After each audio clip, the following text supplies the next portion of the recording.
Hello, BookTube. Sorry for my diva lateness to my own Stevesream. Here, is that going to be bothering you? Let's pull the curtain on the bean. My poor little depressed baby. You can't tell because you can't read her body language, but she hates this weather. We're just in a block of heavy, overclouded, constantly rain-threatening weather, and she hates it. It just deflates her like a Macy's Day Parade, a helium animal. And she's just not recovering from it. We go outside and the ground is wet even when it's not raining, and no matter when we're out, no matter how long or how short we're out, there's always the chance that we'll be caught in a rain in anyway. Anyway, uh, I actually do have a subject for this Steve stream, which is going to be ruthlessly controlled for 10 past the hour. Ruthlessly controlled. But I do have a subject. And as you could see from the title of the thing, the subject is books. Because I want to know. I'm experiment. First of all, I'm experimenting with a longer piece. I'm helping someone with a longer piece about book buying. That is the huge, broad umbrella, the huge overview of the piece. But we, I should say we. I'm the one who's going to get $3,500. But the piece wants to break down all of it, and that's got me thinking about all of it. Uh, but also, I watched a video from Jonathan Cohn, and I made a response video today about the new Barnes& and Noble premium membership card that you can get, which is entirely based on, well, it's entirely based on a few things. One is that you're a moron. All loyalty programs where you have to pay money up front are based on the fact that you are a moron. But it's also based on the very existence. It's premised. It's predicated on the very existence of prolific retail book buyers. And the more I made my response video, I hope you all go over and subscribe to Jonathan's channel. He went and got a fancy microphone for his videos. If he's gone to that much bother, the least he can do is you to subscribe to him. It costs you nothing to do. But in his video, he was mentioning, the math behind that premium card. That if you buy, well, $400 worth of books, then that $40 card will be worth it for you. Maybe a little bit less than $400 because you do actually get a lot of incremental discounts if you do regular business with a retail bookstore. But that just had me thinking more and more about uh, who does retail bookstore business. It's just the general way in which books are always on my mind. I could easily justify the title of this Steve stream simply by asking you what books are in your life right now. What books are you reading right now? That would be absolutely fine by me when you watch, a 50,000 subscriber booktube channel and they finish up a canned speech and Raycon earbud in video ad, and then they ask you when they're parting, when they're finally free to shut off the stupid video, get a harried cousin to edit it or get fired and go out and vape. Right before they do, they feel like they're finally in the home stretch, so they can say a totally perfunctory, "So yeah, guys, what are you all reading?" They don't care at all. They don't even trouble to show to act like they care. But unlike them, I do care. I could easily ask you questions about the books that are in your life, like Pillars of the Earth in this great big paperback, or this beautiful Frank Frazetta cover edition of the Science Fiction Book Club edition of Chessmen of Mars and Thuvia Maid of Mars. Isn't that lovely? A gift. I already have a copy, but somebody sent me a gift, and this is, look at that, is lovely. It's got Frazetta illustrations all throughout. Very, very nice. But oh, wait. Okay. All right. Okay. There are 50 people here in 4 minutes. Let's take a look at the chats, and some of you may be answering my questions. Uh, uh, Hamilton Thompson. So, Steve, who the heck was the D-Day author that gave you a brain fart? I have not unfarted. I have not refarted. It's not going to come to me until it comes to me. Hannah's Books is here. Good Lord. So glad to catch some of you live. I watched yesterday only after it was over. My son and I heard DC's Sonic Boom from my outdoor book nook, but didn't know what the story until your video. We thought bomb. You thought bomb and you didn't Google it? You if you thought it was nothing, then maybe you wouldn't Google it, but if you thought it was a bomb, you wouldn't go on Twitter or go on Google and that's rather laid back. Lou G, a Steve stream about books. Who knew? Yes, I know. I want to know about your relationship with buying books. I'm constantly on my channel and in the comments and on Voxer and on these Steve streams. I'm constantly asking you about your relationship with reading books or rereading them or annotating them or being intimidated by them. But I want to know about buying books. I'm also, as always with live streams, I'm also testing what live streams are. Not, I would say believe it or not, but the people who are here probably do believe me. I am telling the truth, not in order to weaponize my live stream to be more popular. It is not that. It is that's this new thing in my life, and this is always what I do. I am always curious how any new thing in my life works, especially if I have control over the variables. When do I do it? How long do I do it? Am I picking up people if I go over an hour? Uh, if I announce it ahead of time for a long time ahead of time, all that kind of thing. But uh, Another one of the ways in which I'm trying to sort of reverse engineer this whole process is, can I turn this not so much into a discussion where you ask me anything, AMA, but where I ask you questions while you're all here. I don't know how possible that is. Randy Ray, the literate Texan. I'm putting my reading of The Price of the Phoenix on hold for this Steve stream. Isn't that nice? Although it occurred to me when I was rereading The Price of the Phoenix, or I haven't actually taken the book off the shelf. I'm rereading it in my mind. I think I know all of it by heart, but it occurred to me while I was going over parts of the early part of the book that the early parts of the book would apply to June on the Range. Omni has a fascination with the Old West. Everyone has sidearms, very ostentatiously. A sidearm plays a very pivotal role in the climax of the book. Two pivotal roles, actually. But anyway, Yuri, not Ure. Hello, Steve. Hello again, Steve. Daily Steve stream. What a treat. I don't know if it'll be daily, but I have a question for you all today. I want you to start spitting out your answers. What is your relationship to buying books? I'm okay with anything, but I'm really curious to know about your relationship with buying retail books.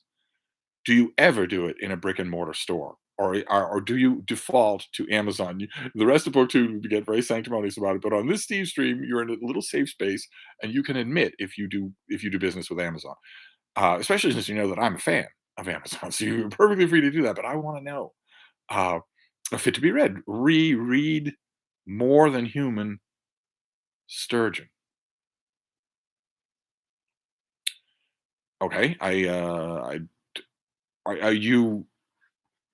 you referring to what you're reading at the moment?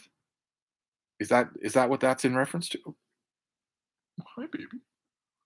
How are you doing? Mm, mhm. I think that she is gently trying to intercede so that I don't come down like a ton of bricks on Michael at Fit to Be Read for informing me who the author of More Than Human is. I think that's what she's trying to do. She's trying to intervene like a little angel of mercy. Oh, little angel of mercy. Uh, little extra for you live show people. There you go. Oh. Anyway, the Spaminator reading Ovid right now. Monet Doyle. Hello, Steve. I'm reading Practice Makes Perfect by Sarah Adams. Trish Bowl reading Max Brandis's Trailin'. Lydia Joy reading the. Whoop, where'd you go? Whoa. Okay, there are now 70 people here. Let's see. Let's go back here. Lydia Joy, you're the last one. Uh, Lydia, you were the last one. Reading The Wager on Kindle.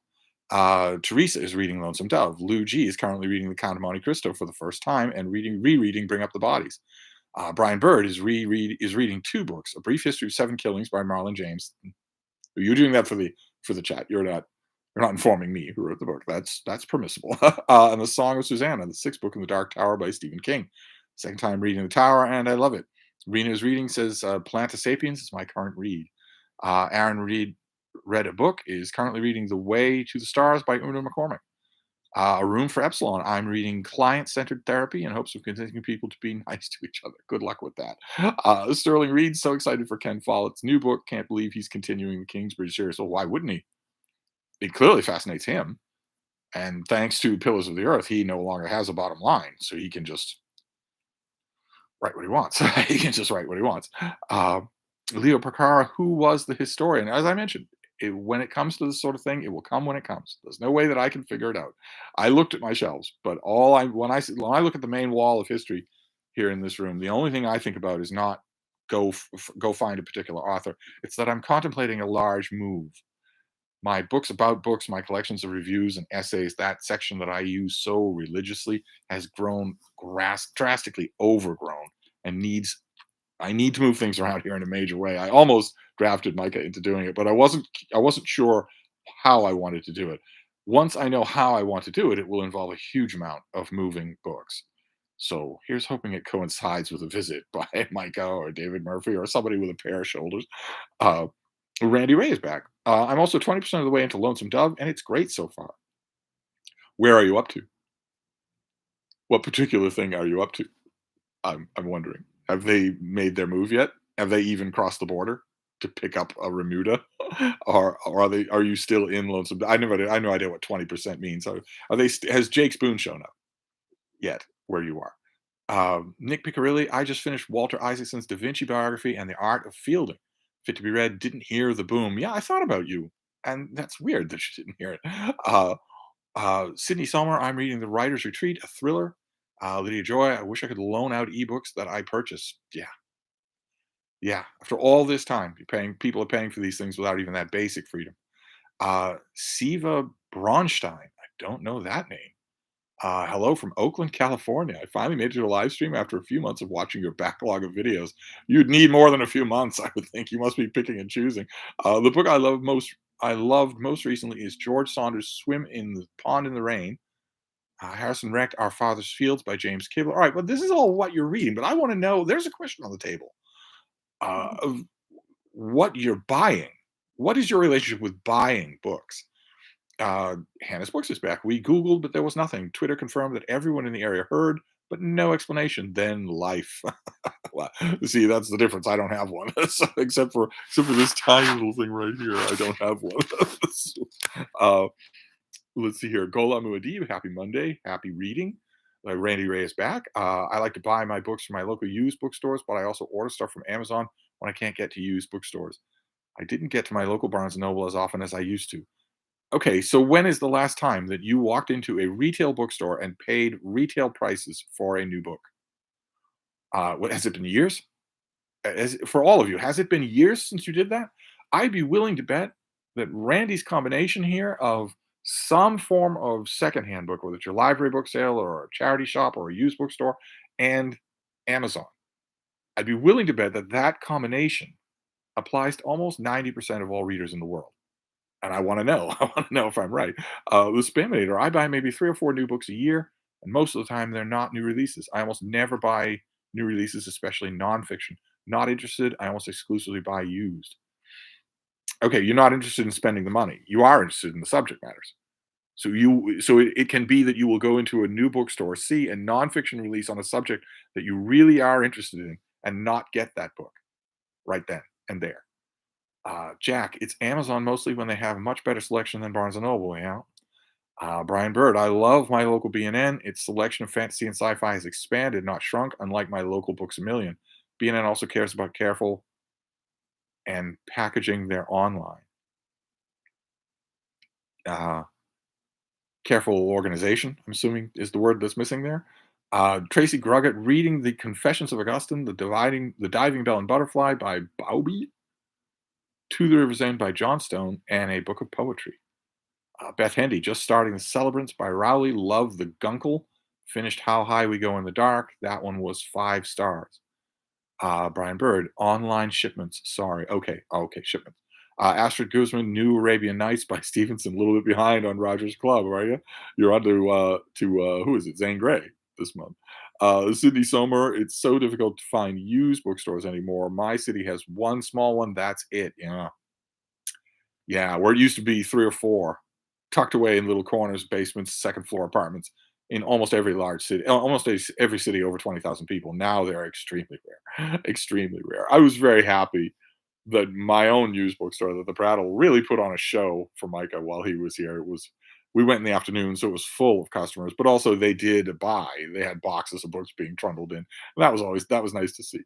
Uh, Brian Bird, if I can get it at my local B&N, I do so. If not there, I order from their store. If all else fails, I go to Amazon, I assume you're going to say. Kevin JN, I buy mostly ebooks from Amazon. I have a question for you, Steve. My Barnes& and Noble would give me the rewards discount by giving my relatives info.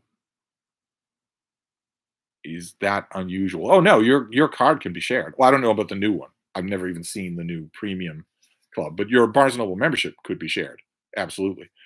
We would have customer would come to my register and say, "Do you have a membership card?" I didn't say it in the canned mechanical way that I was told to say it and that all my coworkers said it. I mainly meant it as conversation because I was looking to save every customer who came to my register as much money as possible. It pained me to see how much some of the purchases cost for how little they were getting. So I would ask them, and oh, so many times, half the time, they'd say, "I don't, but my uncle does. I'll give you his phone number." That works just fine. Hannah's Books. Brick and Mortar has been out since the pandemic started. I order from the publicist when I can. Oh wow, straight from them. Fit to be read. What? Oh, wait, where'd you go? Hang on, hang on. Let's go back to. There are a lot of people here. There are 70 people here. We're gonna go back to Fit to be read. No, it's not that one. It was something else. Fit to be read. When I train on Zoom, I walk the streets of DC and hit about 6 free libraries in an hour. If I need something, I order it from Abe Books. Okay, so no retail bookstores. James Rucala, I finished Amos's Experience this morning, starting All's Well That Ends Well this evening. I buy maybe 5 new books in a retail bookstore per year. Otherwise, it's used stores, Amazon, and thrift books. Okay, all right. So the kind of retail shopper that was described or outlined in Jonathan Cohen's video, you most certainly are not. Your 5 books a year is not the same thing as obviously as 5 books a week or 5 books a month. Okay, very interesting. Lou G was mostly buying from Book Depository, but also a lot on Amazon. I do have an independent bookstore in my city that I try to purchase from about once a month. Okay, so you try to purchase from them. So it sounds like you're doing that out of a kind of altruism, right? Out of good citizenship. If they were a great used bookstore that really hit the spot with discounts on service and whatnot, you wouldn't have to try to buy there. You wouldn't have to remind yourself. You'd be there all the time. You'd haunt the place, wouldn't you? So they're failing. Next to Amazon, they are failing. Uh, Tracy Gruggett, my book buying has changed, especially in the last year. New books are too expensive, so secondhand and some digital. But I do like to go to B&M and we'll pick something up, just like all the books. Monet Doyle, I haven't been to a Barnes& and Noble in quite a while. What's quite a while? More than a year? More than 2 years? Sydney Somer, I buy mostly from Amazon since my city has only one used bookstore. I hate that. Does your city have any retail bookstores? I'm kind of interested in retail here. I'm kind of interested in whether or not the American. Oh, we can stick to America, but any of you who aren't in America, feel free to sing out. I'm kind of interested in whether or not the mainstream publishing industry is killing itself. I'm kind of interested in that. I can't remember the last time I talked to someone who said I have a bookstore habit. Books habit, sure. Audible, ebooks on Amazon, used books, Goodwill. I'm wondering if this is an industry that's already collapsed and we just don't know it yet. Trucker. I have a favorite used bookstore I go to each week, usually, and the B&N once or twice a month. Amazon as well. Usually, deal hunting use as much as eBay for books. Fit to be read. You asked what we are reading. I'm rereading More Than Human. You've mentioned in Theodore Sturgeon, in case you are unfamiliar with the author. Oh, mhm. Jenny Park says, I'm late. I'm late. Sorry. Inexcusable. The subject on the table is retail book buying or book buying just in general. What is your book buying profile? Do you have a book buying budget and do you stick to it? Do you ever really hurt your non book buying budget by buying books? Do you have locations that you go to and do you go regularly? When you go to your book locations, do you go with the intent to buy, or is buying an unusual surprise? Uh, the Spamator, unless you count the slim pickings at thrift stores and Goodwill, there are no used bookstores in the vicinity of the Spamo lair. I buy most of my used books on eBay now. Hmm. Gholam Muad'Dib, I like that Barnes& Noble video you just put out. I was there today, picked up another copy of the Iliad and the Odyssey, WHD Rouse translation. Okay, so trade paperbacks of the Rouse translation. Oh no, or uh, of the Iliad and the Odyssey. So you got the one volume. Does Barnes& Noble use the Rouse translation? I thought they used Butcher and Lang for Homer. Did you get the Barnes& Noble, pseudo leatherbound thing? No matter what we're talking about here, for that purchase, you had to pay more than $20. Did you pay more than 30? Uh, Beth Hendy, love my used bookstore, still shop B&N, my local indie, and yes, Amazon. Randy Brown, reading star. But how often do you go to B&N? How often do you pay retail for books? Uh, Randy Brown, reading Star Wars Thrawn trilogy. Trish Bovell, as far as buying retail, I only step into a retail bookstore twice a year. See, I don't think for most of the people that I'm talking to, the number doesn't get any higher than 4 times a year. 4 times a year. Uh, if I want something new, I go to Amazon. Otherwise, it's all used books. Reading with Ghosts. I don't think I know that name. I buy many new books on Amazon and take trips to my local Barnes& Noble. I'm going to read I'm assuming that means Trek. Harrison Reg. Only brick and mortar is half price books. Almost exclusively buy online. Amazon, Amazon third party marketplace, eBay, and thrift books. If I could snap my fingers and have you here for wine and calzones. Well, on a Sunday night, good luck. We couldn't get anything, but oh, this isn't Sunday, is it? This is Monday. uh, if I could have, all right, well then wine and calzones are here in abundance. If I could snap my fingers, I would ask you about Amazon third party marketplace. I don't know much about that. I know about eBay, but I don't know much about that. I wonder if it has similar flaws to eBay. Perfect Hand Productions. I become almost obsessed with building a book collection over the past 15 months. All my purchases are made online, usually from Easton Press and Amazon, but also Folio Society and Abe Books. Well, Easton Press and Folio Society, you'll certainly build a pretty book collection. You'll be out of pocket a bit, though. Tracy Gruggett, Steve, when is the Military History Month that you suggested for BookTube? It's July. July is BookTube at War, with a whole bunch of great co-hosts. The oddity about BookTube at War is that the person whose event it is a commenter on BookTube. DDB does not have a channel of his own. He just came up with the idea, brooded it to a whole bunch of people, and because this particular part of the YouTube community is so wonderful, because we'll all just pick up ideas and say, "Hey, does this seem good? Hey, does that seem good?" Without anybody even thinking about what's your subscriber count? What kind of clout will I get? What's your standing? No one even thinks that way here. It is so incredible. I swear, I've said this many times before. In 10 years, you're all going to look back and say, whatever that was, it was amazing. I didn't realize at the time how amazing it was because I didn't listen to the one ultra sexy influencer who kept telling me how amazing it is. But this DDB brought this up, this idea, and said, "What do you think?" And a whole bunch of people jumped on it right away. So it's got a really good roster of co-hosts. That'll be July. Fiction and nonfiction, anything to do with war. Uh, let's see here. Gholam Muad'Dib also caught The Case Against Satan by Ray Roussel. Randy Ray, the literate Texan, who may or may not in July, if he's feeling up to it, talk about some war movies with me. Uh, they picked a bunch of horses in Mexico and they're getting ready to leave for Montana. Yes, and I always say that the video production, whether it's TV or movies, is better than the book. I don't say that with Lonesome Dove because Lonesome Dove is so incredible, but the TV production is pretty damn great. It is pretty damn great. And the scene where they steal the Remuda from across the Mexican border is amazingly done. God only knows how many takes it took, but it's amazingly wonderful. It was that scene when they're riding the whole Remuda past the poor broken down vaqueros who were supposed to guard it overnight, and they're just sitting on their horses crying because they're seeing their whole life be driven away. And Gustus McCrae tips his hat as he's riding by, and I thought that was the first moment where I thought, okay, this production is going to be magical, just like the book was. But anyway, anyway, sorry. Reading with Ghosts. I'm going to read Star Trek Legacies, Book One, Captain to Captain. Are you indeed? Maybe that should be my Star Trek book for tonight. Uh, Jenny Parks. Luckily, as a Kindle reader, all my books are digital, but I do miss buying physical books. Okay, what do you mean though?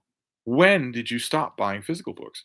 And did you stop simply because Kindle, because e-reading is so much easier? Of course, you won't need to convince me.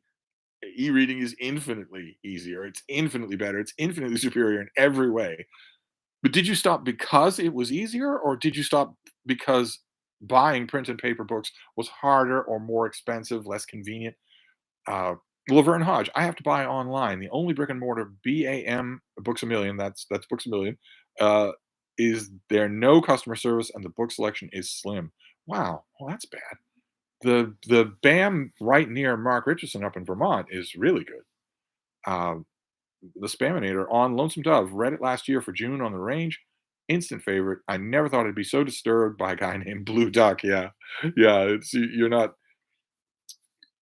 the McMurtry makes the very wise decision to not have his name reflect, he's not dire wolf or anything like that. Teresa, buying in descending order, Amazon, Kindle, and Audible, no mention of a brick and mortar store. So they are gone from your life. You do not have the experience anymore that I imagine you grew up with of going to the bookstore to buy a book or more than one book. You simply don't do that anymore. Randy Ray, the literate Texan. It's been a couple of years, but that's largely because of my illness. Barnes Noble was in my rotation of bookstores I visited every weekend before I got sick. Okay, but when you visited, did you buy, or did you visit, have a coffee, maybe a magazine, and then go, or did you buy books? Hamilton Thompson, FYI, currently reading slash bought a Lamore collection of Bowdry stories from Walmart last weekend. What do you mean by collection? What does this thing look like? It's a big omnibus volume from Walmart. How much was it? Was it cheap? $7, $8? I wonder how many of you buy from places like Walmart or Target. Jenny Park or Ollie's. Jenny Parks, you may be proud. I actually finished Dracula. Good for you. Kind of. I'm proud, but I'm also mystified at why it would be an uphill battle for you. It's one of the most readable books ever written. I kept getting bored, but once it got to Lucy's death, I was hooked. Uh, Randy Brown says, "My Randy Ray, the literate Texan. The old $20 discount card was too good a deal for someone who bought as many books as I did to turn down." Yeah, okay. So you would have been one of the customers that I talked. I used to I used to talk about that thing all day long. See, I had to mention it to every customer. When I remember one time a manager said, "Hey, your numbers are really good for selling membership cards at the registers, but I noticed that when you're talking to a customer on the sales floor, you don't bring it up." And I said, "Yeah, you're right. I don't, and I'm not going to. So the rest of what you're going to say, you cannot say." But, Kevin J. N. ebooks from now from Amazon, Barnes and Nobles for Asimov magazine. I used to got almost exclusively that. About 2 months ago. A question for you, Steve. My Barnes and Nobles. Oh, wait, where'd you go? Uh, oh, you. Let's go back to where you were. Oh my God, there's 75 people here. Let's go back to where you were. Let's go back. I don't want to miss anybody here. Uh, uh, God, look at all these people. Um, Okay, a question for you, Steve. My Barnes& Noble gives me my mother's reward discount. Is that part of the membership? Yeah, the membership is infinitely transferable as long as you can produce a phone number for somebody's membership. They don't even have to be related to you. If you can produce a valid phone number for a membership and then tell the cashier whose membership it is, you can't just make up a number and hope you hit a discount. You have to identify that you know what you're talking about. As long as you do that, no sales representative, no clerk at Barnes and Noble is going to call the person to find out if they authorized you. They're just going to do it. They want to save you money. Tracy Gruggett. I went to a three-story B&N in Glendale, California. Way too many people. Very commercial. Bought two books. I like our local B&N better. Okay, why did you stop at two books? Were they the only two that interest you, or did you run out of money? When you were at this very commercial Barnes and Noble, were you thinking about how expensive these things are? See, I would bombard all of you with questions here if you were all if I could snap my fingers and have you all here. Frida would be screaming at you. We'd all be sipping wine, except for Randy Ray, and I would be asking you a million questions. But I've got you here. That's good enough. Let's see here, James Ricala. We have three pretty good used shops in my city, plus a B&N and a nonprofit retail store. Some maniac is opening a second retail shop this month. That's not bad. You're set up. Bookends and Books is here. Goodness. Hi, Steve. I just went berserk on book buying these last few days, almost all used and discount books. I often pay retail prices for paperbacks, not hardcovers. So, okay, but was the used and discount books was when you went berserk, was it all online? Or do you have venues near you? And have you ever in the last, say, 10 years, since George W. Bush crashed the world economy in 2008, have you ever gone berserk buying new books? Monet Doyle, I bought a lot of books from Amazon. That seems to be the common thread here. Ure Not Ure says, I would prefer brick and mortar stores, but online prices for same books is usually much lower. Yeah, sometimes half. Still love to walk in and touch the new releases, but usually walk out empty handed online most of the time. When I stopped being a Barnes and Noble employee, but was still a Barnes and Noble customer, that's exactly what I did. I would go in and see what the books were so that I could make a mental note, sometimes even take a picture for future reference elsewhere. Uh, Columbian Thunder. I go to Barnes and Nobles every 4 to 6 months or so and get about two books and a movie each time. The new membership is not worth it, and the sales pitches each time make me feel pressured. Okay. Colo 1546. Hi, Steve. I use a select number of eBay sellers that never disappoint. Yeah, it's another thing I need to pick people's brains about when it comes to eBay. Is that seems like the self-evidently obvious way to improve your positive experience with eBay is to find good sellers and go that way rather than look for indiscriminately for prices or conditions or release dates. Uh, Also, on Amazon UK, there are sellers from the US that sell the same book plus shipping at a lower price than the UK version. Reading This Life is here. Hi, Steve. I'm an eBay, thrift books, and World of Books, whatnot, A-Libras kind of gal. New books are pretty outrageously priced. I will buy full price at Amazon once or twice a year. So, once again, the people who are buying print books in a brick and mortar bookstore are doing it once or twice a year. I don't think there are enough of you to keep a multi-million dollar operation in business. Sydney Selmer, yes, my city has Barnes and Noble, but I only shop there maybe once a year. Monet Doyle, I do have a Barnes and Noble card, but it's most likely expired because it's been months since I used it. They expire every year. So if you don't renew, if you don't, when it's coming up on renewal, they will either bombard you with reminders, or since the form is extremely deceptive, it could be that they're just recharging you, they're automatically renewing your membership card. The form that I used to hand to customers to fill out, the there was fine print and then there was microscopic print, and in the microscopic print it was, we will recharge you unless you specifically and repeatedly order us not to. So it could be that your card is still valid because you're still getting charged. If you're not using it, I'd look into it. Jack, seeing all the board games, etc., at Barnes Noble is like seeing the last gasp. It's so sad. The whole middle of my store was ripped out so that board games and big tchotchke children's devices and toys of all things could be put in. I never saw them turn over. I virtually never sold any of those things to customers at the register, and I was at the register, but the books were gone.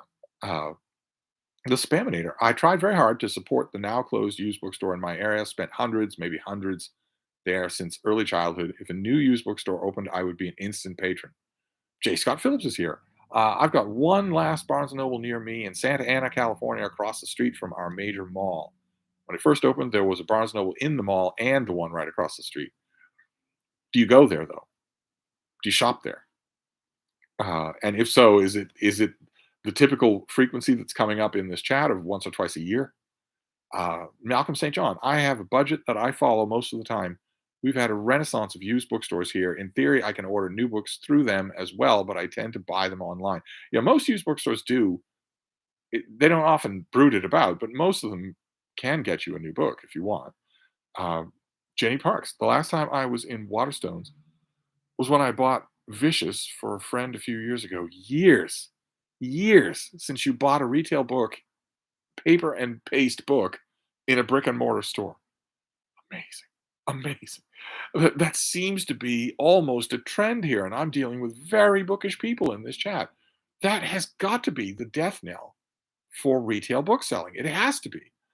Uh, Gola Muad'Dib, Signet Classics, mass market paperbacks of Alien. Okay, that's right. Signet still makes those, and they use the Rouse translations. Okay, well, at least they're good translations. That's good. Although now, off the top of my head, I could not tell you what either one of those looks like. I remember the design of the Iliad from years ago from Signet, but they've almost certainly changed it since then. Beth Hendy, B&N once every other month. My local indie monthly, used bookstores weekly. D Hurd, I buy absolutely no books retail. I buy at library sales or borrow from Libby or my local library. Wow, none. When pre-industrial collapse, pre-financial collapse, pre-inflation, when bookstores were normal, when book prices were normal, I bet you would have. Rena is reading. I gave up on my BNN a year ago after an employee told me to get a new release on Amazon rather than ordering it from me. I buy older books that use bookstores, but that get new stuff mostly online. You had a Barnes& and Noble employee tell you to order something on Amazon. J. Scott Phillips. But over the last few weeks, I've only bought books at the Rattle. Well, yes. Why would you do anything else if you could? If you could avoid it, why would you? Randy Brown. There is a small retail bookstore on our main street that closed during the pandemic. Now only a B&N remaining. Is your B&N busy? And do you go to it?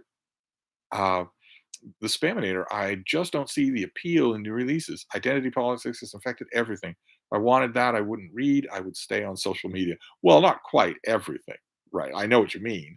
If somebody comes out with a new history of the Peloponnesian War, and it's in hardcover, and it's getting reviewed in the Times and the London Review and the TLS and whatnot, and maybe you're interested in that subject, your library is going to have a weight on that of 30 people or 30 weeks or both. But there it is. There's a copy in your new bookstore, and the hardcover in your new bookstore is $40. And the staff at the register is going to urge you to get a membership card in order to cut down on that by 10%, which will, in many states, certainly mine, will barely compensate you for tax, for the sales tax. Um, in a situation like that, whether it's the Peloponnesian War or whatever, you're looking at that, and your options are limited. Uh, and that there's a case where identity politics won't have made any increase, but you might want the book. And in a situation like that, I mean, when my Barnes and Noble was open here, I used to go to it in order to see books like that had somehow passed through the gaps in the net that I cast over the publishing world. But in my situation, I would see it, I would take a photo of it, I would get it, I would call it up on Amazon to see who publishes it and just request a copy. But what does a normal book addict do? Um, Anthony Mavrikos. I don't think I know that name. Are you new to our Donna Huguenot chat? I'm lucky. I live near Powell's Books in Portland. Oh wow, huge selection of new books and incredible used book section. Go there about twice a month. Always find something. I'd go every day if I were you, or at least once a week, like I do at the Brattle. Nick Piccarilli. I go to Barnes and Noble fairly regularly, maybe once a month, but used books still outnumber the new ones. So you go to your Barnes and Noble once a month, and when you say go, you mean buy? Do you ever walk out empty-handed? And when you buy, do you buy books? Hamilton Thompson, my 2 cents. Ever since the county library established a space that sells deactivated books and DVDs for $1 to $2, large chunks of my buying has been there. Jeez, I wish my library would do that. The Boston Public Library doesn't do anything like what these other libraries do, and they have access to vast mountains of books. Randy Ray, we're supposed to talk about Western movies this month too. Check your email. I'm not going to check my email while I'm on the live stream, or I'll boot myself off. Monet Doyle, you shouldn't have to keep repaying your Barnes and Noble membership card. I agree completely. When it started, and we had a corporate flack come to the store to introduce us all to it, before I knew the nightmare that it was going to be, the corporate flack was very careful to say, this is all very low key. You're not going to have a canned sales pitch. You're not going to be expected to strong arm customers, much less strong arm them repeatedly, the same customer repeatedly. So that I had managers say, well, why didn't you ask that customer? I said, because he refused last time I talked to him. And they say, well, what if he's changed his mind? I'm, I had to tell other grown adults, I am not going to robotically repeat the same question to a customer who's already answered it. I'm not going to do that. Uh, But at the beginning, when we were talking with that corporate flack, I couldn't believe that detail of his presentation. I said, "What on earth do you mean that you have to buy this every year? You buy it once?" But no, that was never on the drawing board from the beginning. Uray not Uray says, oh wait, where'd you go? No, no, bring me back here. Oh my God, it's 8. We've got to wrap this up. How am I going to do that with 80 people here and a million comments still to get to? I have no idea. We'll burn through some of them. I am the overseas BNA member type you've described in recent video. Once saw the membership offer in the store, did the math, brought it up, bought it, and have been visiting several times a year until COVID.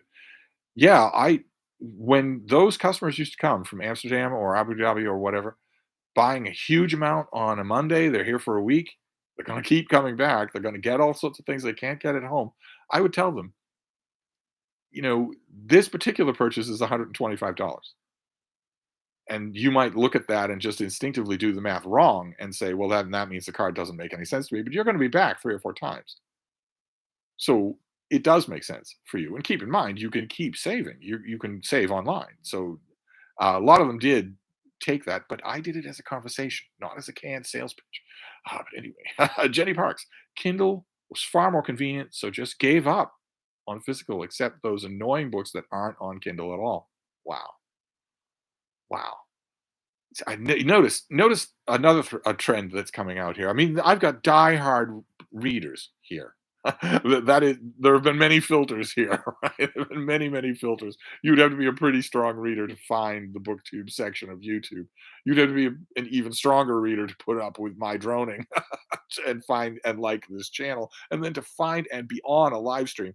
I am dealing with the real deal here, and no one here is saying that the unaffordability and inconvenience of print and paper books has sort of toned down my reading. Readers got to read. You're just all going elsewhere. That means death for the retail book industry, doesn't it? How am I reading this wrong if I am? How can it possibly mean otherwise? I have got their customers here. Casual people don't read at all. I've got their customers here, and almost to a person, you are all saying that you either don't shop at them at all or you shop at them once or twice a year. Uh, anyway, Randy Ray. I've never been to a bookstore without buying at least one book, usually several. Thank God. James Amex. I weekly buy from Half Price Books, local used books store Kaboom Books, or BNN, rarely online. Book shopping is too fun. All right, so you equate the two. Leo Bakar. I'm almost done with Owen King's double feature, which is pretty good. Do you like his new book, or he went into his father's path? I have not yet liked anything by this author. Daniel Marlette, someone snapped their fingers and I appeared. What's up? We're talking about book buying. Daniel, what are your book buying habits? Where do you buy your books? And as a special focus for Steve, when's the last time you walked into a retail bookstore and paid retail price for a new book? It's not the remainder section and not a paperback. That's what I'd like to know. Siva Bronstein. I order most of my books through Amazon. New ones if I buy a nice Everyman's edition, usually when on sale. Paperbacks are okay used unless brand new is about the same price. eBay for books in Russian. Barnes& Noble used to have an untranslated book section. Got smaller and smaller, and it was wiped out by all of those toys and games. The Spaminator. I forgot about the Second and Charles store in my area. Extensions of BAM. Yeah, Second and Charles is extension of BAM. Mostly used books, movies, games, stupid Gen Z collectibles. Sometimes get used books or DVDs there. The occasional video game. Sounds a little bleak. Teresa, would everything sound bleak to me compared to the Brattle? Maybe it would. Teresa, I live in Ireland, and as I buy books recommended by you, the availability in my local bookshop, Eason's, doesn't not stock them. The number of books purchased per week ranges from 2 to 5. The number of new books purchased per week, 2 to 5. So what does that run you then? £50 or euros, whatever it is you use, is it a significant amount of money? That 2 to 3 per week, 2 to 5 per week. You would in America, you would have to be doing fairly well financially to do that. Constantino 666. Hi Steve, just arrived. I have 2 Waterstones near me. One very big, 4 stories. Both suck. Awful selection, awful prices, abysmal fantasy slash science fiction sections. Oh, how awful. So they're really big. There's money behind them and they still stink. Oh, that's awful. Malcolm St. John, once or twice a year sounds about right for me going to a huge bookstore. I would go more often if there was one where I live. Daniel is back. I buy primarily from two used bookstores near me and one particularly good thrift store that benefits animals. I usually don't spend more than $3 to $5 per book. I maybe shop at B&N again once a year. All right, so this piece that I am helping with, it's kind of shaping itself. I mean, I'm sure that there's industry stuff. I'm sure there are studies in Publishers Weekly, but here I'm getting straight from the horse's mouth. And what I'm getting here is that there is not any commerce. There is not enough commerce here to keep this going. So what is going on here? What is going on here when Barnes& Noble reports, an uptick of 8% in quarterly revenue? That cannot be real. It certainly cannot have anything to do with books. So I need to figure it out. James Rucala, I think BN is surviving on sales of coffee and toys, also comics. I think you're right. I wonder about their book selling numbers. I'd be that they're surviving as a company, right? The markup on cafe stuff is enormous. It's like 60 or 70%.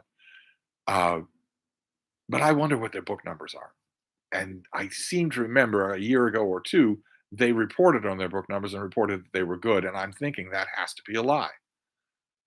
I need to figure it out. That's all. Kevin L. I buy most of my books at Half Price Books. There are two stores here in Louisville. Half Price Books. Every one I've ever been in has seemed great. I'm sure that I might get impatient with how often they turn over their stock, but I've got the impression from a lot of people that that differs wildly from Half Price Books to Half Price Books, and that some of them turn over their stock quite often. I've also been told that about Ollie's, that sometimes books will just sit there. Other time, and at another Ollie's in the next town over, they change every week. Constantinos, I buy print books a lot, but mostly Amazon slash eBay. Occasionally other online stores, maybe every once every 3 months from secondhand stores in person. But selection in stores near me is so limited. Nowhere on that list is a new retail store, so you just don't do it. Hamilton Thompson, Beaudry's Law book was a paperback from Walmart. 10 short stories, about 220 pages. Walmart always has a couple from Louis L'Amour. How often does your Walmart change its book selection? Do you know the person who's in charge of the books there? Or is it just, like restocking eggs where there is no one person who's in charge? J. Scott Phillips is back. As far as my local B&N, I only go in there once or twice a year. That is coming up over and over again, even though it's right on my drive home from work every day. It's on your way home from work, and you are a dyed in the wool book person, and you drive right by them. And that's coming up over and over again from the very worst people to be saying it from Barnes and Noble's point of view. Gholam Muad'Dib, I think Barnes and Noble is hurting. They're closing bigger stores and opening up the small stores. No coffee shops in those. Yeah, and right, a lot of the smaller stores do not have coffee shops, and that is mystifying me. Because James Daunt, the guy who bought Barnes and Noble, knows what he's doing.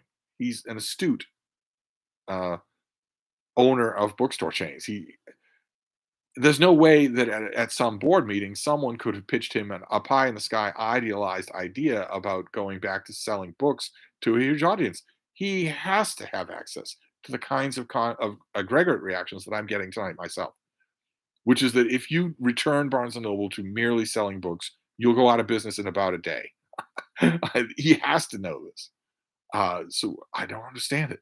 Trish Bogle, as a kid, my parents never took me to a bookstore. I got most books at Kmart. Andrew Russell, hi Steve, bought Columbine on a whim after seeing it on one of your recent book haul vids. Looking forward to it. Well, you heard what I said on that video. It's brilliant, but it's unbelievably grim. You just have to prepare yourself for that. Some books are. Constantinos, also, since COVID, I've been to Waterstones a few times and never found anything I wanted. And the employees were surly too, really annoyed me. Same with Blackwell's, re-selection, but employees great. I heard a lot of complaints about the employees at the Barnes& and Noble that closed in Boston, the one at the Prudential Center. I heard customers used to take me aside like they were, entering the confessional and say, "Is there anything that you can do here about the employees?" In fact, a few of them took me aside and said, Why haven't you fixed this? I've been your customer for 20 years, and I can't believe what you're letting happen around here. I had to tell them, this isn't downtown. This isn't the old store. This place is steel and glass. It's run corporately by corporate a-holes. There's only so much I can do. I'm untouchable, but I can't. At the downtown store, I could change things, but I can't do it here. Uh, Andrew Russell, I pretty much solely buy from Amazon, with occasional trips to a couple of independent bookstores in the West End, Glasgow. Lydia Joy, Borders used to have a free loyalty card and sent tons of coupons. I used to spend money there every payday. Miss Borders a lot. Yes, the Borders might they had lunatic buying habits in a lot of other ways, but they did the loyalty program right, which is the loyalty should be you should be encouraging it. The customer shouldn't be buying it. The loyalty is that you want to ensure they come back by making it attractive, not by making sure they come back by because they have to earn out their money. It has to be a cost benefit analysis. Um, oh, wait, I lost the chat again here. Let's go back up here. We're going to continue. It's 10 past the hour. We're going to continue just a bit, and then I have to wrap things up. This has to be very quick. And there's 81 people here with a million comments that I haven't read, so we're never going to get to the end of them. Oh man, this sucks. Uh, the Spaminator library sales. I come away with armloads at my local library sale every time. The Spaminator is card carrying friend of the library.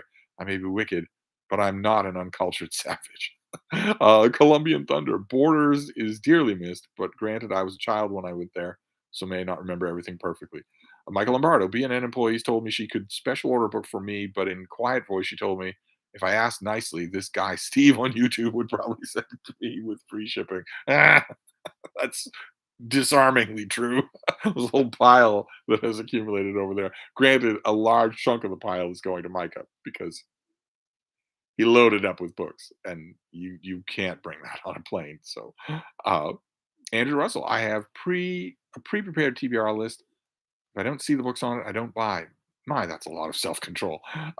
Beth Hendy forgot Costco new release hardcovers 45% off. Okay, that opens up a whole new avenue of inquiry, and we can't afford that because we're running out of time. Because I'm Costco, Target, Walmart, Kmart. My thoughts are drifting in that direction. I bet they do a. I wonder what their book numbers are. I really do. Uh, Harrison Reck, like many have indicated here, B&N has become a showroom for Amazon. Balin 321, hi Steve. Well, hello. Fit to be Read is back. I'd probably pay retail if it's the newest book in a series I'm currently reading and enjoying.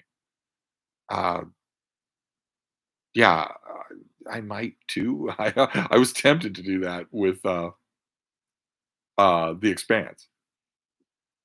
Uh, because those trade paperbacks are so lovely, and you don't want to wait around and see them used. I never do see them used. I was tempted. I thought, wouldn't it be fun? Get the box set of the first three and then buy the big trade paperbacks of all the others. And at the very last minute, right before I put on my Wellingtons and went out to do that, I thought, what if you email the publisher and see, the publicist? Why do you ask? Any chance you could get just the whole box of them sent to me out of a warehouse? Not for any special reason, but just because she enthusiastically said yes. So I didn't go. Michael Lombardo, seriously, last B&N trip in May, I bought 3 magazines, including The Strand for mystery fiction, uh, but no books. Okay. The Spaminator, yes, it does mean death for the retail book industry. On the flip side, I see local libraries doing extremely well in my neck of the woods, even in one extremely small towns I'm close to. Bambi. I went shopping at B&N for my birthday last month, and it would have been way cheaper on Amazon. I only went for the experience. Any other time, I get my books on Kindle, Libby, or Scribd. Gola Muad'Dib. Must admit, I like Amazon's order tracking feature. Seeing my order get closer and closer to my house each day, it's like waiting for Christmas, and it's usually very fast. You're right. Every aspect of the browsing, buying, and receiving of a new book, new to you, a new addition to your collection. Every aspect of that Amazon has made wonderful. It's completely frictionless. There are almost never any mistakes. And there are entertaining aspects like being able to track your order. The Spaminator, Ray Bradbury said he lived at the library. I think most serious readers still do, not so much in retail stores. But in my past, I knew serious readers who did live in retail stores. they weren't making a king's ransom in money, but the stores were much closer to being affordable. J. Scott Phillips, if B&N's numbers are up, it's probably most likely their online presence, but their website stinks. So what is going on there? Their website has glitches even for casual use, much less competing with Amazon. Uh, Andrew Russell, surely cafe revenue won't cover the overhead for a vast multi-story bookstore. I agree. But what other option is there? There aren't enough Criterion DVD sales in the world. I agree. I am certain that's what caused the Barnes& Noble here in Boston to close, because there were not enough customers buying the thing Barnes& Noble is synonymous with selling. The cafe, like you say, it can't support the store. Unless the store is much smaller, but as somebody else pointed out, a lot of the smaller Barnes& Nobles that are opening don't have a cafe. Uh, William Jameson, Amazon for new books, one half price books for used, large local independent with gift card. I've been in a local B&N one time in the last 5 years. Did recently order one book online with a gift card. Malcolm St. John, is it just YA and romance books being sold? It's the only section I've seen full of people when I go to Indigo. Yeah, the YA section held on with being popular with foot traffic in my store, even when all the other sections had failed. Uh, James Rucala in the and that could just be that the kids just want to get out and about, or it could be that their online shopping is curtailed. James Rucala, in the 90s, I worked in New York across from the Verso bookstore and cafe on 14th and 8th Avenue. Store closed and was replaced by a Starbucks. The lesson: coffee sells, coffee puts plus books does not. That's a grim lesson. You're probably right. Kevin J.N., my Barnes& Noble seems to be always full with people using the free Wi Fi at the coffee shop. They give you discount tickets to the cafe when you enter. Andrew Russell, book hunting can be occasionally enjoyable, but if you want a book in your hands ASAP and are specific on what you want, retail bookstores simply can't compete with online. That is the bottom line here. The only way they could is if you people, and by you people, I mean dedicated, passionate readers, not people who respond to some sort of survey by saying that, oh, yeah, sure, I like books. I have the luxury here of zeroing in on exactly the people who could keep a retail bookstore alive. And they don't. They don't. The people in this conversation are not keeping their local retail bookstore alive. They're choosing not to do it. J. Scott Phillips drives by his local retail bookstore. As bookish as they come. Oh, this is just fascinating. This is exactly what I wanted. This is the second Steve stream in a row that is pleasing Steve. Uh, Benjamin T. No doubt most of B&N's profit comes from that sweet CD and DVD selection. But how much can that be? The markup in the cafe is 10 times as much as CD and DVD. And how many people buy those things? And surely the buyership for CDs and DVDs has plummeted with streaming services. Uh, Gola Muad'Dib, LOL. Too bad most people don't buy CDs and DVDs anymore. I would tend to agree. I No one under the age of 25 I know buys DVDs or even knows what they are. They either stream or they buy pretentious vinyl, but they don't buy any of the technology that floated in the early 2000s. They simply don't. Renee Wish, Costco and Amazon is another vote for Costco. Another subject I wish I could pursue, but we have to wrap this up. Constantinos, years ago, I had a Waterstones membership and bought hundreds of new books every year. I don't understand what has happened. Why do they keep limiting selections? They have room. Wait, I lost your comment. You weren't finished. They have room. More books equals more sales. Depends on what they're chopping out that space for. Barnes& Noble cut out almost a third of the front of every bookstore in the country in order to make room to sell Nooks, sell their electronic reader. Took a bath on it to the tune of $1 million. Uh, Ure not Ure. I reversed that. I buy paper books every second week, ebooks on Amazon, on Kindle more often when something good is on sale, and I choose either cheap paperbacks or pretty good editions like Everyman's. Uh, yeah, I wasn't aware of the full range, and I still don't, but I wasn't aware of the range of bargain online shopping. In an earlier Steve stream, people started sending me suggestions for things like BookBub, or there are a whole bunch. I use half a dozen of them now, and it is amazing to me how worthwhile they are. If you're okay with e-reading and you live somewhere that doesn't have a good bookstore, oh my god, the deals that you're getting. I thought it would all be junk, but no, no, it's not all junk. There's a lot of junk, but a lot of it isn't. A lot of it is free, but you can get really good new and old works of, for instance, history or biography for $2. I was impressed. I want more of those. I want to find more of those. Michael Lombardo, I am seriously considering the B&N faux leather edition of Lovecraft per MKV's recommendation. My store has a great selection of those editions. You should snap them up. They're all wonderful. They're all wonderful. I'm no Lovecraft fan, so I don't have their volume, but it's a beautiful volume. I don't know if you've ever held it in your hand, but it's lovely. And let's face it, if it's Lovecraft related and it gets Mike's seal of approval, it's what you should get. There's no greater Lovecraft fan on BookTube.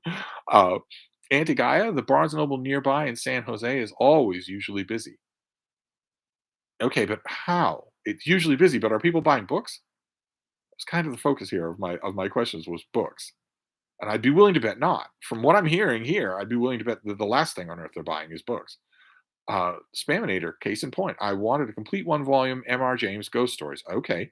Something I would have paid new. Went to B&N and found the classics and horror section shrunk. eBay, hardcover, and new $14. Yeah. And even if the section hadn't been shrunk, it's unbelievably unlikely that you would have found anything for $14, even a ratty trade paperback. Hardcover, not a chance in the world.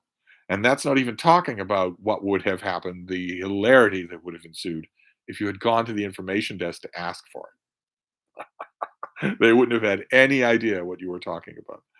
Uh, Taylor Brock, why don't retail bookstores reduce their prices and maybe they wouldn't struggle so much?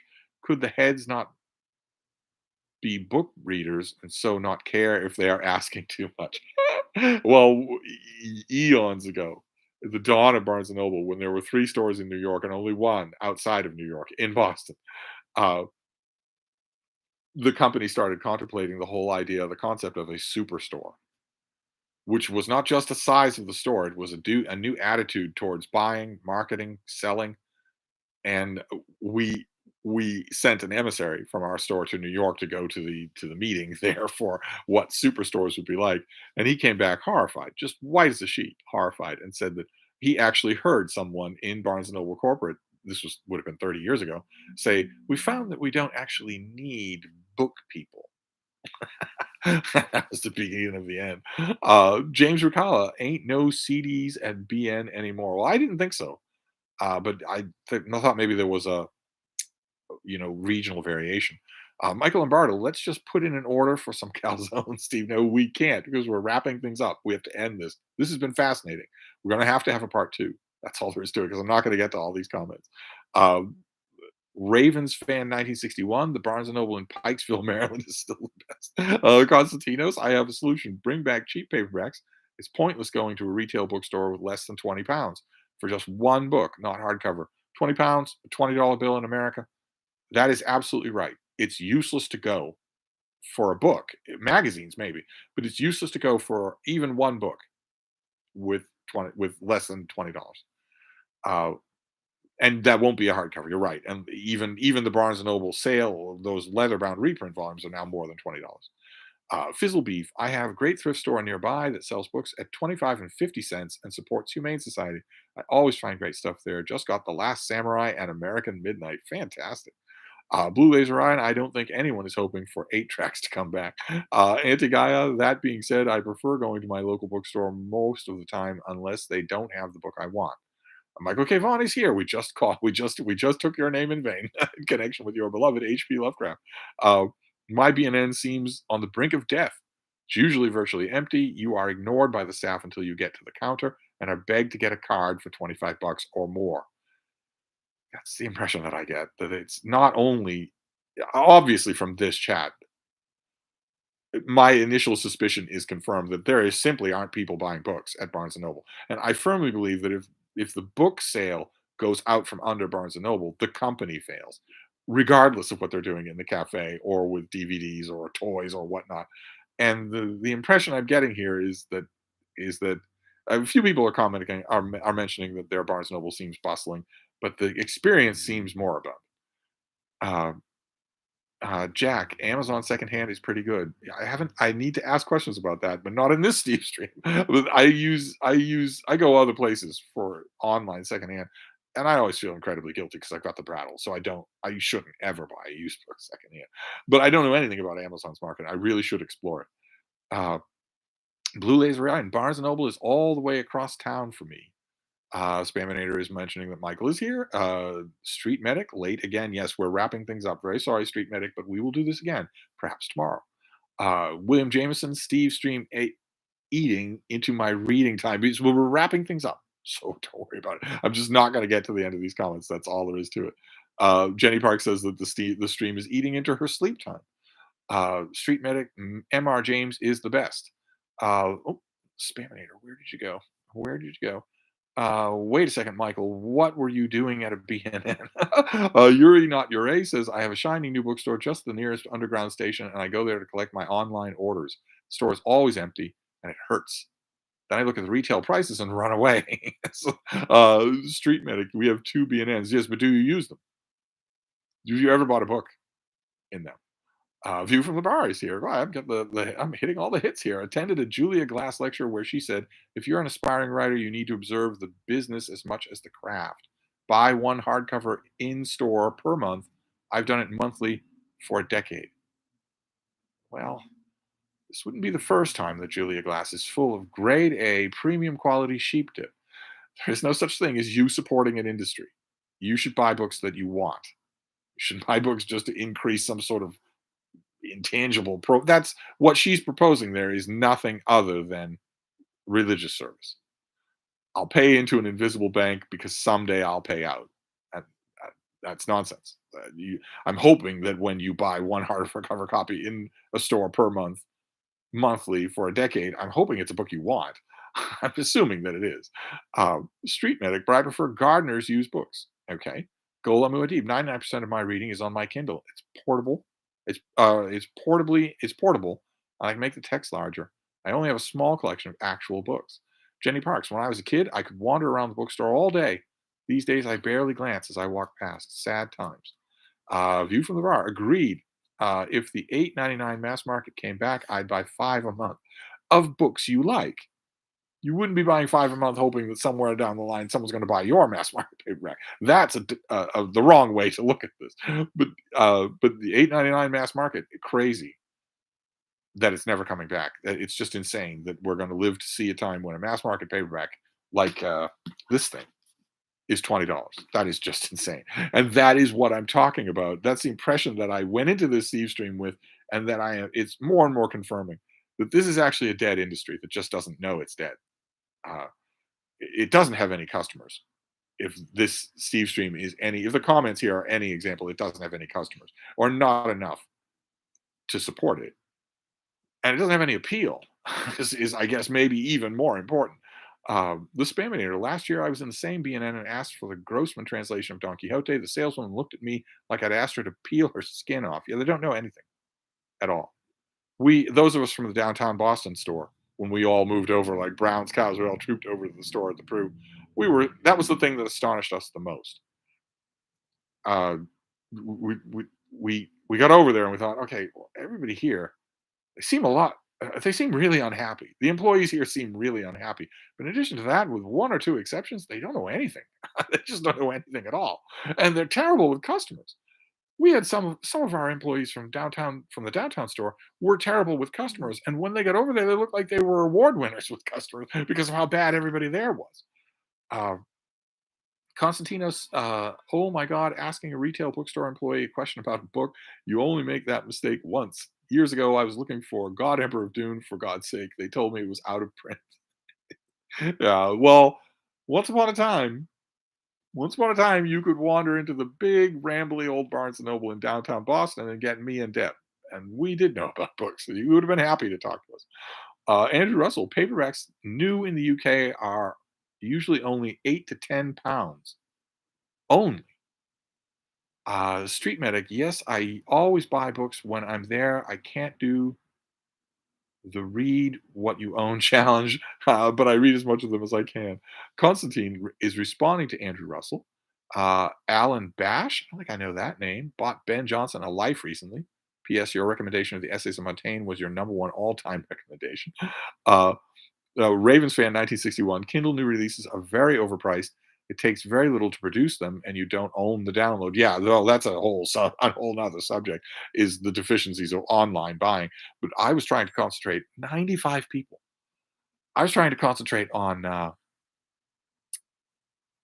I'm sorry, I'm preoccupied. I didn't look at the number, and now I'm seeing it's 95 people who are here, and I want to warn you all that if you give me the impression that when I want to have a fun, rollicking, fast-paced conversation about any subject at any time, I can simply summon up 95 people, you will never get rid of me. I just want to warn you about that. That's all. You expecting the number on some Steve stream on some night to be 30 where it belongs. But uh, Ravens fan 1961 to get that's a whole nother subject is the deficiencies of buying books online. I was concentrating on retail book buying in retail stores where you walk in the door like a lot of us did before there was an internet. Sure, a lot of you remember what it was like to go to the bookstore and buy books. Nobody here does that.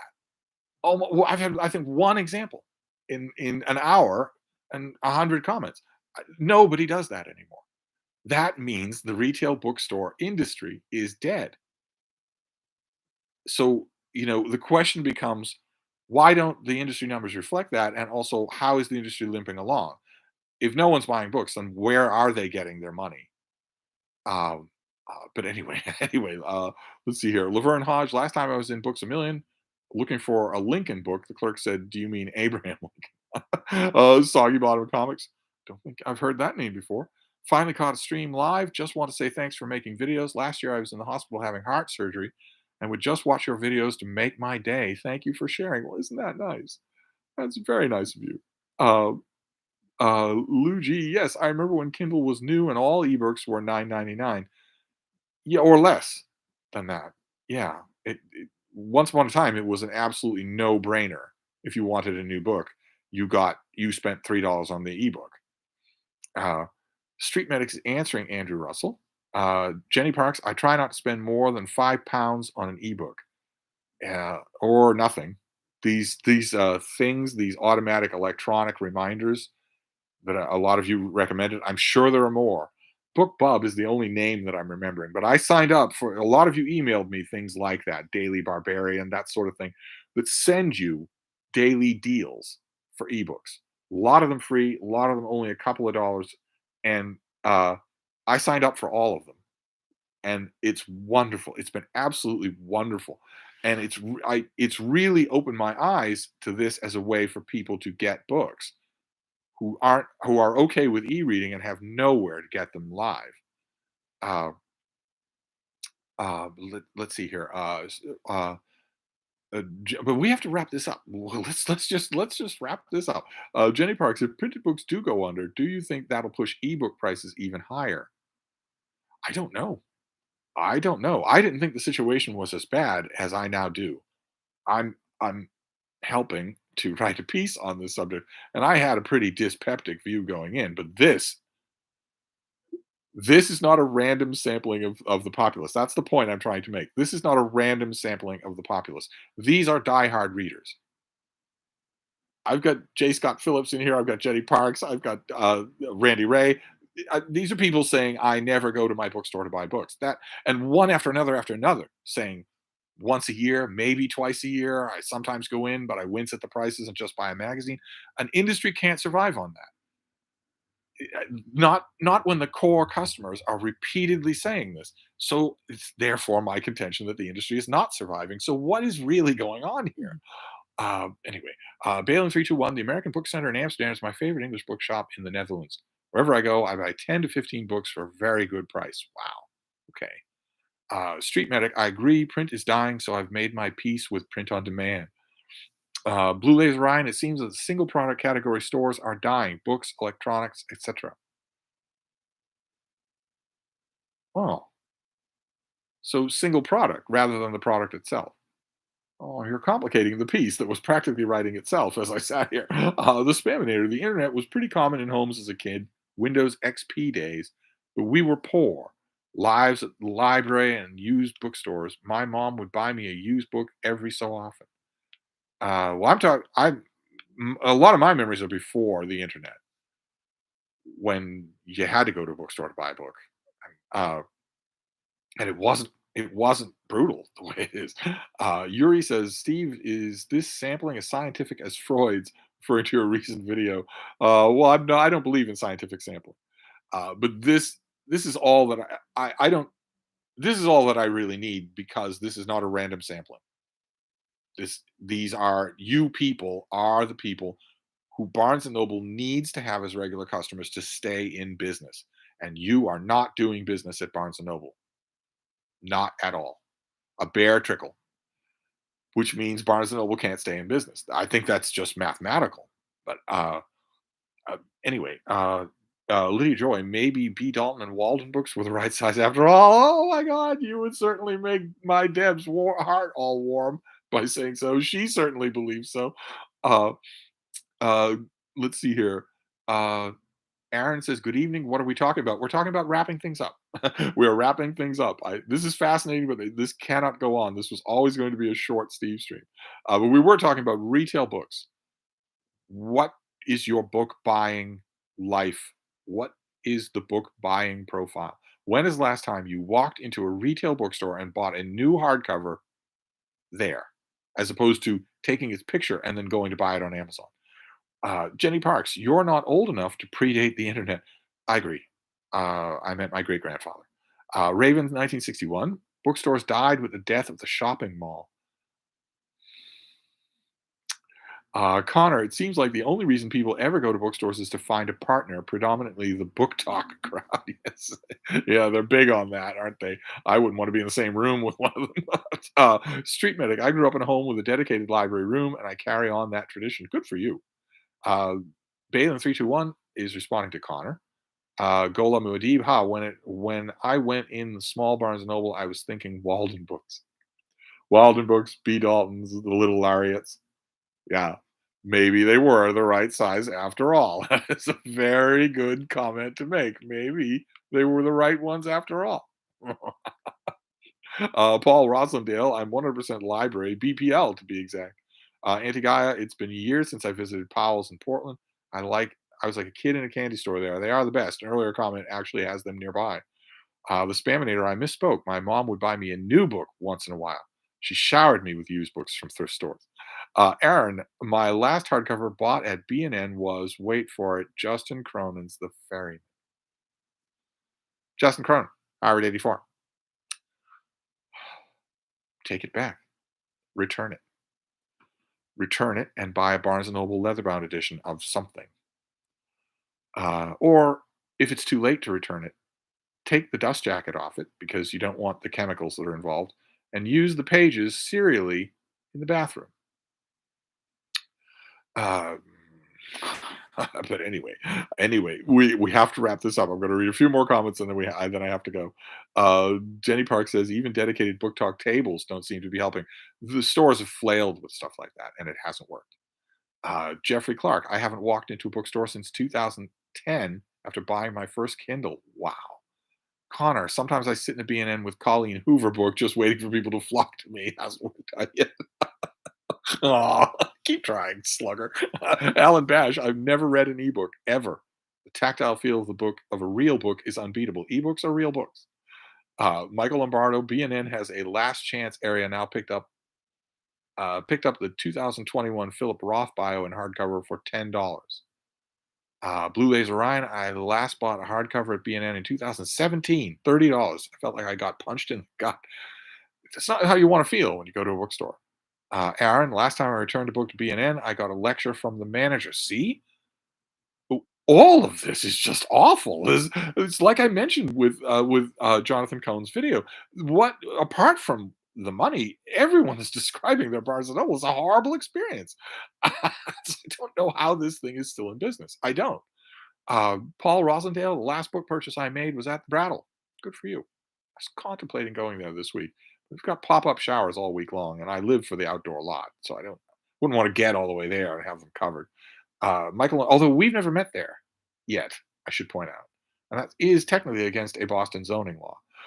Michael Lombardo, glad to catch this stream. Good night. Yes, we are all saying good night.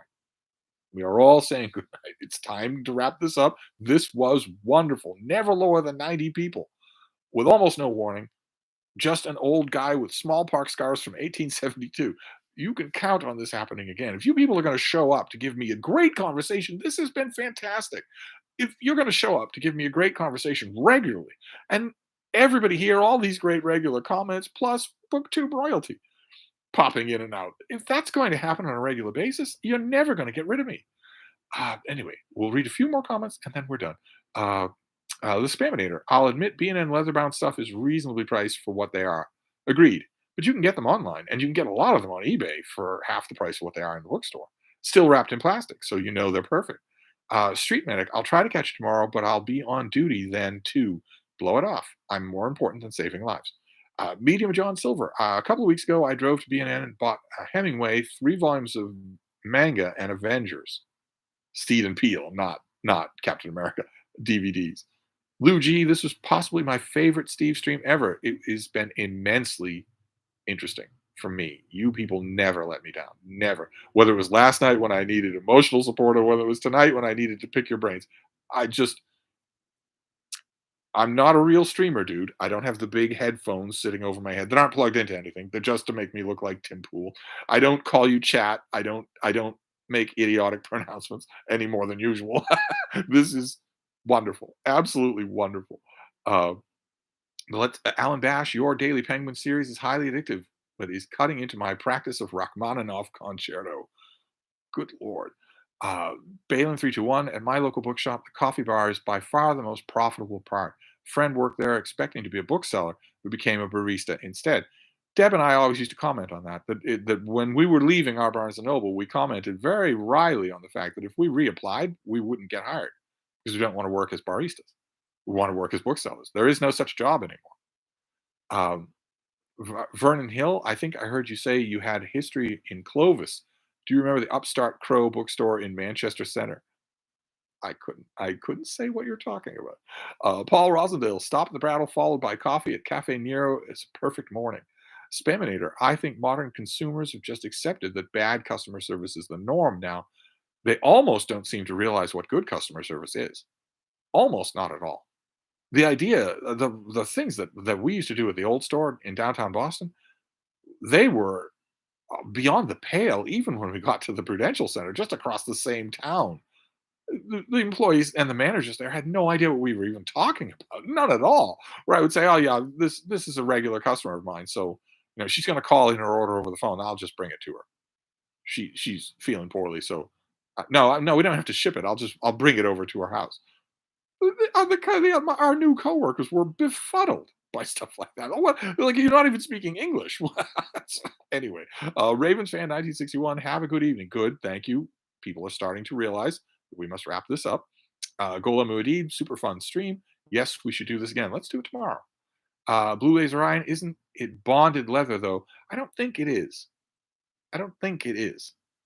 Andrew Russell, there is a used bookstore in Glasgow that has piles of books with only the vaguest sense of organization. It's a joy to visit. Used to have one of those here. And I would sometimes dedicate a whole afternoon to just go. You have to shift, you have to sit there on the floor and shift whole piles over to get at the stuff that's been buried for a year. Uh, didn't do that anymore. I wouldn't do that with the bean just waiting here for me to get back. Jenny Parks, even I was surprised just how many of us don't shop in stores anymore. This has been a revelation.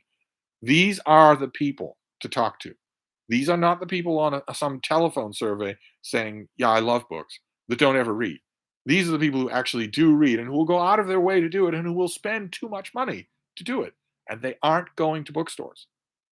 Simply put, there have been a couple of exceptions, but by and large, the most dedicated readers that I've ever met are not going to bookstores anymore. That has to be important. Um, but anyway, Aaron says, I buy mostly from Amazon. Unless you need a knowledgeable bookseller, nothing else competes.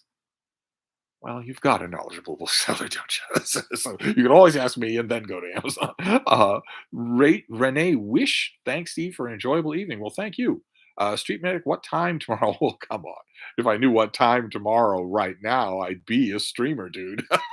I don't have any idea. I have a block of stuff to get done tonight, including a book review that just won't come. like just pulling an impacted tooth. It just won't come. That has to happen. Then tomorrow, more of that, plus my normal booktube videos. You've got June on the Range, you've got Book Trek, probably a tag of some kind, a shout out video that I want to do sooner or later. I want to do it, but I have a fancy that it will work. I just don't know the time. Obviously, I need to invest in those big, ostentatious, dumb Tim Pool style earphones. I don't know what they use them for, but I need to invest in those, or I won't be a real streamer, dude. uh, Jenny Parks, like I tell all my customers, I can be efficient at my job or professional, but you can't have both for minimum wage. Oh man. Golem Mudim, yes, malls are dying out as well. Constantinos, good night, everyone. Thanks for the stream. Aaron, I used to go out of my way to go to the Magers and Quinn, but uptown Minneapolis is almost a war zone. Did you mistype Magers and Quinn? Is it Majors and Quinn? I could swear I remember David Murphy talking about that. He didn't mention the war zone part. The Spaminator, part of it for me is that I despise the general public. What do you do? Well, you could take a personality course. Blue Laser Eye, and I find that Target and B&N packages their books better than Amazon. Amazon just throws a book in a box with no padding. Whoa, I think you would find a lot of disagreement even here in this comment section. Certainly, I would disagree. They do a wonderful job, and let's face it, books don't need all that much padding. Most of them don't need all that much padding. Maybe B&N does a better job, but who cares if they've got no customers? They obviously have no customers. Street Medic Steve, go read something. Yes, I'll be reading. Well, it's 8:45, so I'm going to write feverishly until midnight, and then my usual thing, I'll turn into a pumpkin and read. But I've got a lot of reading to do. But I've got a block of writing to do first before I do that. Alan Bash, is the Strand bookshop in Manhattan still open? Oh yes, very going concern. I could spend 4 hours browsing there years back. Yeah, Strand, Powell's, the Brattle. These are places that you can. They're still in business, and you could definitely go and spend money. Connor, it's starting to look like you're becoming a streamer, dude, by going your first 24-hour stream. No, we're wrapping things up. I'm just going to I'm at the end of the comments here. Majors and Quinn, pronounced Majors, as Minneapolis Brattle. Right.